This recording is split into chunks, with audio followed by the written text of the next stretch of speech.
Hey y'all, it's Rosie, and in this video I'm making my baked seafood ziti. You're going to love this. Of course, the exact measurements can be found on my blog, iHeartRecipes.com.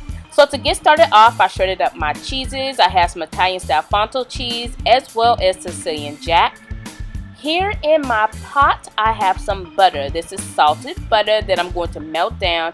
And once it's nice and melted, I'm going to start sprinkling in my all-purpose flour. So once the flour is in there, give it a nice whisk. You want to make sure those two ingredients are well combined.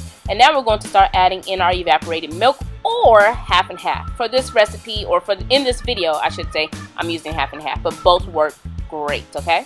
So whisk those ingredients, and now we're going to start adding in our mascarpone cheese. That makes this sauce so freaking creamy, so don't skip out on it. Whisk until that cheese is nicely melted and throughout. And now we can start loading it up with our other cheeses. So again, we have our Italian style fontal cheese as well as Sicilian jack.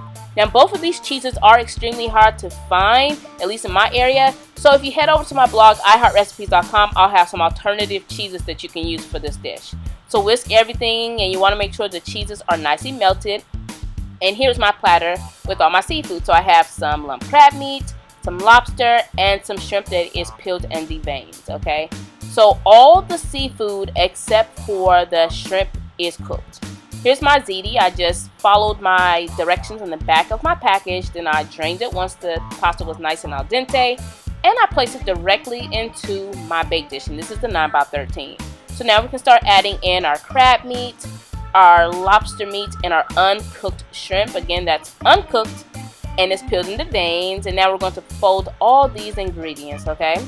So once everything is nicely folded or, incorporated to your preference, you can start pouring in the cheese sauce. And look at that creamy homemade cheese sauce. It is so good. I kid you not, like after I was done pouring the sauce, I was actually finding myself, putting my finger in that pot and licking the excess. But I did wash my hands before I, finished the rest of this. But anyway, let's top this off with some more fontal cheese or alternative, and we'll sprinkle on some parsley flakes. And we're going to cover this and bake it in the oven on 350 for about 20 to 25 minutes, okay?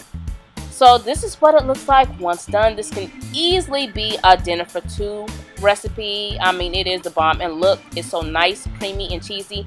Y'all know I don't do no dry pastas, right? Okay, just have to double check. Anyway, don't forget to get the exact measurements from my blog, iHeartRecipes.com, and follow me on Instagram if you are not already.